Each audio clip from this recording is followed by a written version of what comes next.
Eu tenho empresas que, quando eu comecei a aplicar a Kabbalah, cara, chega a ser mágico, porque as coisas funcionam, sabe? É você botar as peças certas no lugar certo. É você entender a natureza das pessoas. Quase que um perfil comportamental, uma análise DISC, essas coisas assim, só que num nível mais profundo. Então, por exemplo, dentro dos treinamentos que eu ensino, tem o Caminho da Ascensão, que ele vai ser um mais espiritual. Então a Kabbalah ela vai estar focada na essência dela, que é espiritual. É você, de fato, ter um caminho para se conectar com o divino sem intermédios. Então ali a gente vai desde meditações com os nomes divinos, a gente vai entendendo na estrutura lógica da coisa, com a razão, mas também aplicando na nossa vida prática para encontrar uma missão, um propósito maior, porque para Kabbalah o propósito é importante, a gente seguir isso, é seguir o entusiasmo em Teus, né, o Deus interno. Então a gente seguir o entusiasmo é basicamente você seguir com o que Deus quer de você. A gente fazer o Tikkun Haolam, que é a retificação dos planos. Então um conceito que é interessante na Kabbalah é você poder retificar os teus erros, tuas cagadas kármicas, Então, essa ideia, ela é muito importante, e é aqui que a gente tem uma cisão, inclusive, bem fundamentalista com a visão hinduísta. Que o hinduísmo, que é a origem do karma, né, desse conceito, ele não acredita que é possível retificar o karma. A Kabbalah, por outro lado, sim. Logo, todas as questões mágicas, todas as questões de manipulação de energia, todas as terapias, tudo isso deriva desse conceito epistemológico, de que é possível, sim, através de ações, de caridade, de rezos, de, né, mandingas cabalísticas, você, de alguma forma, mudar questões kármicas, tá? Então esse é um conceito bem importante para o pessoal entender, para aplicação prática, né? E aí a gente tem essa questão do relacionamento, que, cara, Kabbalah para relacionamento, ela tem um local, assim, muito especial também. Lógico que a gente tem que tirar um pouco esse véu construído, né, de certa forma dentro da religião, do que é um matrimônio perfeito entre um homem e uma mulher, que tem que ser assim, assado e tal. Então, tem muitas regras que eu acho que podem ser descartadas, mas isso é da religião, isso não é da Kabbalah. Mas a Kabbalah, ela ajuda você a ser uma pessoa melhor, a encontrar o seu propósito e a viver o teu propósito de verdade. E além disso, obviamente, ganhar dinheiro, porque a gente sabe que os judeus são famosos por causa disso, né? Sim, por Então tem uma saberem, né? estigma, assim, mas é verdade, tá? É verdade, porque tem ali alguns segredos que ajudam bastante. É uma questão de organização, de tradição, né? Você falou da palavra, você falou Tikkun, né? Uhum. Tem muitas pessoas que falam que na tradição judaica vai tá inserido isso, né? Que é muito Sim. característico, nas outras não menciona tanto. E às vezes as pessoas confundem esse Tikkun com o Qigong, né? Que é a prática de movimentação de Sim, energia, né? de chinesa, né? Que algumas pessoas falam, mas tem Tikkun Aham. na Kabbalah, né? As pessoas fazem isso. Bom, de certa forma tem uma movimentação de energia. Mas poderia explicar um pouquinho melhor Uhum. esse aspecto para as pessoas, né? Que já tiveram Uhum. pessoas que perguntaram sobre isso, né? E também, já relacionando isso, se dentro das vertentes que estão relacionadas ao hermetismo, ou então depois à Cabala cristã, existem intersecções ou existem diferenças muito abruptas? Tá. Eu vou falar primeiro sobre essa relação, porque eu acho que até foneticamente isso é bacana. Tikkun da Kabbalah, que significa retificar, é diferente de Qigong do chinês, que significa esse movimento da energia do Qi, né?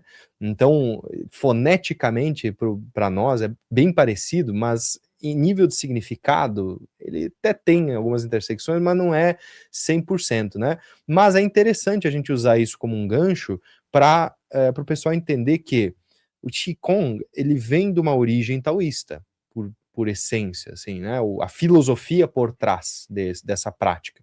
E essa filosofia taoísta, ela é muito parecida com o hermetismo, com a Kabbalah, ela é muito parecida a nível estrutural. Que eu preciso que o pessoal entenda, porque a salada de fruta do espiritualista moderna é: eu sou espiritualista, eu não sigo nada e tá tudo bem. Eu também sou assim. Só que a gente precisa, de certa forma, entender categoricamente o que você acredita e não acredita, para conseguir seguir um caminho espiritual, porque senão você não vai conseguir, porque as regras de um jogo às vezes são diferentes das regras do outro jogo. E nesse caso, existe um jogo que é um jogo, de certa forma, monista, que acredita numa essência, e que ele tem uma intersecção cultural que casa. Então, o taoísmo, lá na China, que é muito antigo também, muito anterior a Jesus Cristo e tudo mais, ele vai seguir a mesma lógica epistemológica da Kabbalah, ou seja, ele tem a força do Tao, né, do Dao, e esse Dao cria o que a gente conhece como símbolo de Yin Yang, que é a polaridade, né, e essa polaridade cria os elementos e por aí vai manifestando. Então é uma manifestação de uma mônada para uma questão fractal da matéria. A Kabbalah é a mesma coisa. É uma mônada, né, que Ein Sof Auer manifesta e ramifica em fractais nos planos de manifestação. Então, eu acho que assim, essas duas tradições se cruzam. Aí tem o I Ching, que é o tarô, vamos dizer assim. Os ideogramas. Os ideogramas, são os 64, né? Então, 64 ideogramas. Esse 64 é um número que também casa na Kabbalah. Por quê? Porque tem todos esses aspectos que a gente hoje conhece como tarô, ocidentalmente, né? O nosso oráculo, acho que mais famoso ficou o tarô.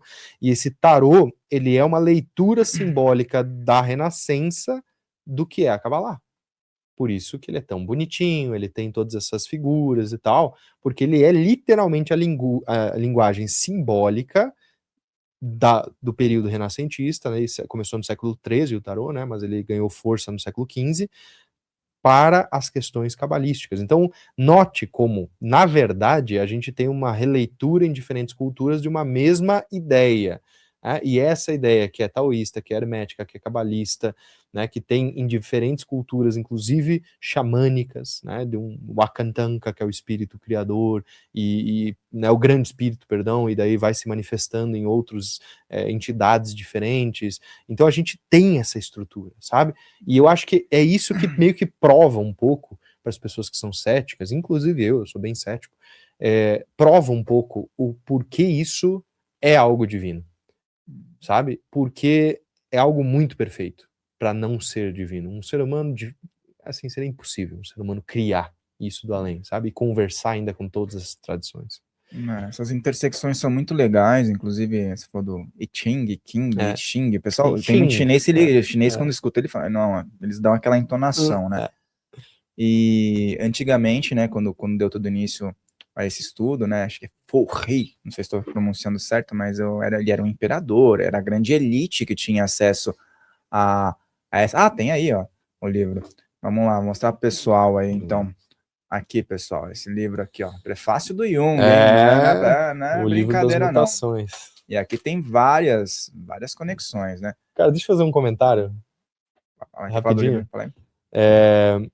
Aqui, o I Ching com prefácio do Jung. Sabe que um dos livros que mais marcou a vida do Jung, quando ele comenta, é O Segredo da Flor de Ouro.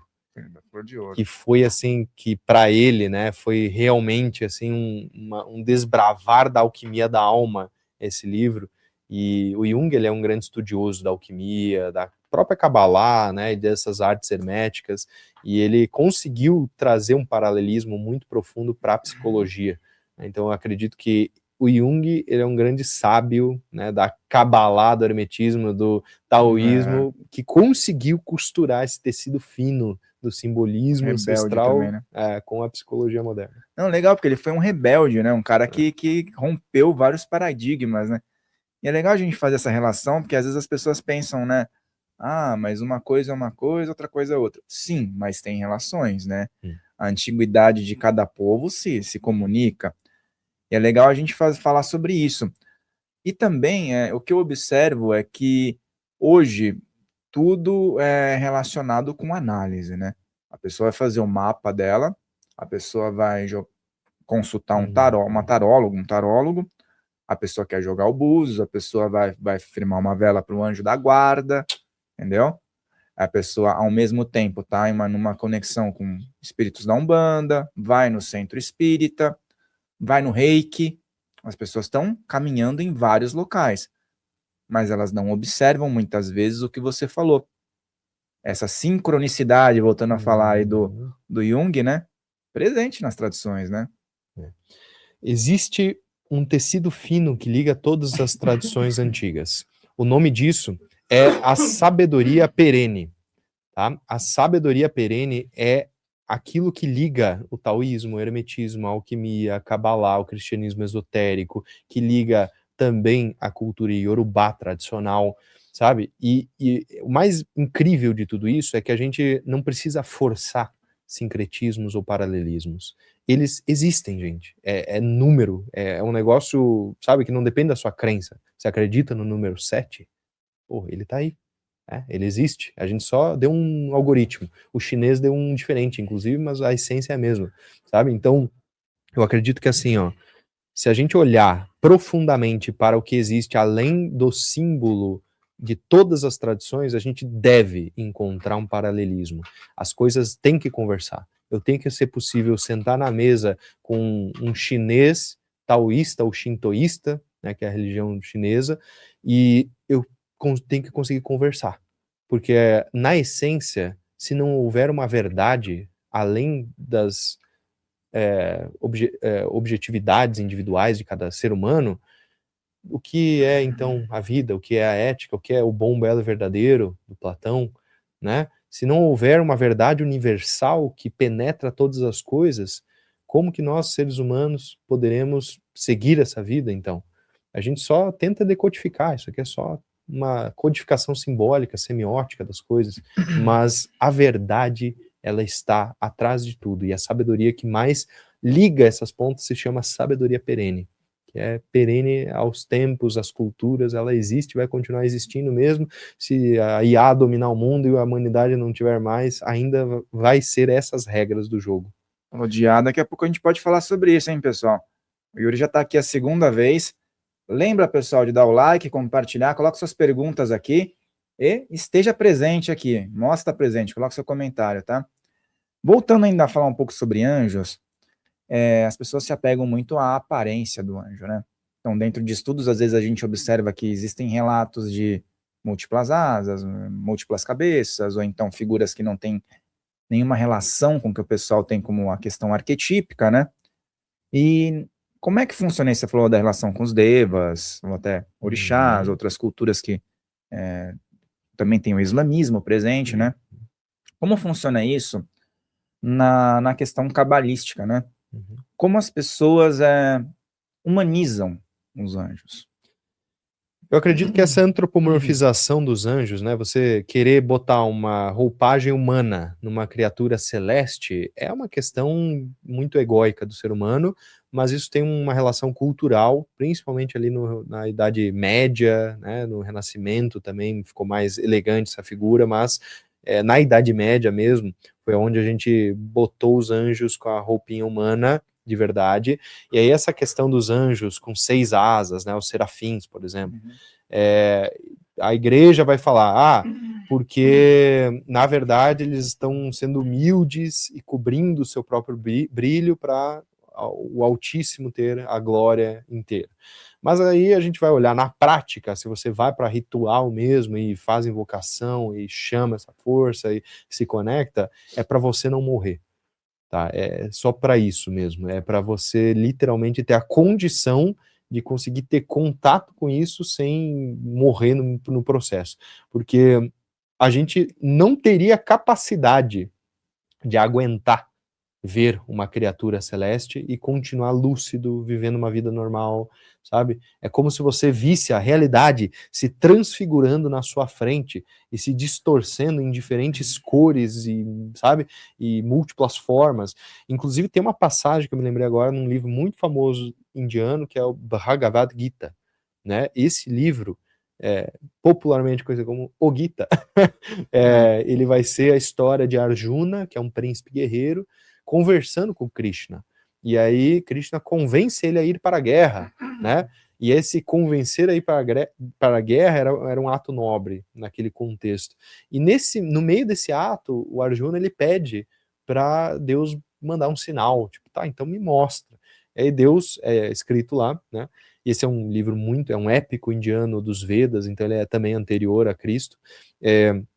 Ele vai falar assim, Deus mostrou só o ombrinho, só mostrou aqui o ombrinho, e Arjuna viu os céus se desdobrando em múltiplos braços, com múltiplos fractais de cores e formas, e ele quase morreu. Então é nesse nível, sabe? É uma coisa assim, se você realmente vê Deus, e aí tem alguns caras aí que vão falar, não, eu vi Deus, eu tive contato com Javé, eu tive contato diretamente com a força suprema e mandei tomar no cu. Porra, cara, você não ia estar vivo? Entendeu? Quem é você perto dos caras que escreveram os épicos, que relata assim, eu vi só o ombrinho, eu vi O cara só a falar que unha. jogou uma sinuca com Deus, né? Eu joguei uma sinuca aqui com Deus e Deus me falou isso aqui e tal. Não, não é, sabe? Então, assim, a gente precisa entender a grandiosidade da coisa, e a grandiosidade e a responsabilidade também de você entrar em contato com essas entidades, e você entrar em contato de verdade, assim, ó, com essas forças que são muito sutis, muito elevadas, e que elas, sim, elas não são boazinhas, elas são aquilo que são. Elas não vão te ajudar, elas vão fazer aquilo que precisa ser feito. Então, se você entrar em contato com um anjo pedindo para voltar com a pessoa que você perdeu porque fez cagada, será que ele vai te fazer voltar com aquela pessoa? Ou será que isso não faz parte nem do teu caminho, nem daquela pessoa, e talvez ele vai, inclusive, cortar os laços entre vocês, sabe? Então, eu acho que assim, o trabalho com anjos, com essas hostes, vamos dizer, mais elevadas, que são extraterrestres por natureza, né? Seres celestiais, enfim, independente do corpo deles, são fora da Terra. Eles não estão aqui para nos fazerem favores, eles não estão aqui para cumprir com demanda do teu ego. Eles estão aqui para te mostrar aquilo que você precisa saber. E é aqui que o pessoal erra. Porque o pessoal, eles vão fazer trabalho com anjo, trabalho com entidade, e eles não se trabalharam nem a nível psicológico. Eles ainda estão lá tudo ferrado, não têm inteligência emocional, são ansiosos, são pessoas que têm um ego inflado, arrogantes, ambiciosos, gananciosos no caso, né? Porque ambição é bom, mas ganância no coração, e aí vão para um trabalho espiritual, tentar resolver suas questões particulares como seres humanos de uma forma divina. E aí, obviamente, ou não vai dar certo do jeito que queriam, ou vai piorar ainda mais a situação, porque a saída exige quebrar a estrutura que eles vivem. Exige quebrar algo interno deles, que eles estão errados, e eles precisam dessa retificação, do tikkun, né? Bom, essa questão eu acho que é muito complexa, porque muitas pessoas, elas acessam uma comunicação, né? Vamos nos comunicar com os anjos. Na interpretação, o anjo precisa baixar para chegar perto da pessoa. A pessoa não quer se elevar para poder se utilizar um contato. Então, aí fica como se ele fosse um funcionário, como você falou, né? Vamos recorrer a um funcionário do celestial porque ele vai resolver o meu problema. Então, tem esse ponto que eu acho que é bem fundamentado. E tem também essa questão do alado, se a gente for ver, né? Se puder falar um pouco sobre essas questões mitológicas, as questões das divindades egípcias, sumérias, que também apresentavam características aladas, né? E poderiam ser chamados anjos, devas ou qualquer outra nomenclatura que liga à antiguidade? Isso é muito legal, porque se a gente for olhar a figura caricata dos anjos, com asas, alguns com 6, alguns com 2, 4, enfim, eles têm diferentes números de asas, dependendo da sua hoste, e relacionar com a cultura suméria, por exemplo, né, da Suméria, a gente vai ver um paralelismo aqui muito grande, né, e essa intersecção de culturas, ela também nos mostra uma verdade, né? Que existem seres, então, alados, ou seja, eles podem ter vindo voando num disco voador, podem ter vindo voando a nível espiritual, né? Representando esse sutil e se apresentando, mas na escatologia bíblica, inclusive, tem um dos livros que é das literaturas Ehalot, que foi o único que entrou na Bíblia, é o livro de Ezequiel. O que é a literatura Zehalot? São as literaturas dos palácios, que é onde tem as visões dos anjos, é onde os profetas realmente tinham os contatos, né, divinos. Todos eles ficaram para fora, tipo o livro de Enoque, só é aceito na Etiópia como canônico, mas fora de lá não é. Tem vários outros livros que têm essa visão de anjos, de alguém físico vendo a entidade, né? E só que em Ezequiel, ele vê a carruagem, ele vê uma nave espacial, basicamente, descendo, né? E aquela nave espacial tem umas rodas que são os orfanins, né, categorizados como orfanins, são umas rodas com olhos, categorizando inclusive uma criatura de outra dimensão, tentando se mostrar nessa dimensão, e por isso fica um negócio meio estranho, né? E também o Tetramorph, né, que é o anjo com 4 cabeças, ou as 4 criaturas, também lidas assim, né? Então, que é a águia, o leão, o touro e a cabeça de anjo mesmo, que é a cabeça humana. Então, tudo isso são criaturas bem estranhas, né? Então, se a gente for olhar para anjos, parece que são criaturas extremamente estranhas, extremamente diferenciadas, só que essa ideia, essa visão, ela é a mais fidedigna, ela é mais fidedigna. E aí eu acho que, assim, os egípcios, eles tentavam trazer as deidades, principalmente com cabeças de animais, né, para não ser também comparado a um ser humano, para trazer uma ideia, né? Então, o falcão, na verdade não é porque é o falcão, é porque tem uma visão de longo alcance, é o olho do sol que tudo vê, né? Então temos uma questão mitológica aqui de simbolismos, de animismos, relacionado com a divindade para tentar explicar esses conceitos mais avançados para pessoas que, né, são mais até o Tote simples, mesmo, né? É um exemplo. O Tote, ele foi humanizado a figura do Tote hermética, no caso, né? No Egito não era uma cabeça humana, né? Depois humanizou. E aí é o mesmo cara, é a mesma egrégora, é a mesma, se a gente for ver. Agora, isso tem muita relação com o que você falou, né? O significado que está por trás. As pessoas não querem entender o significado.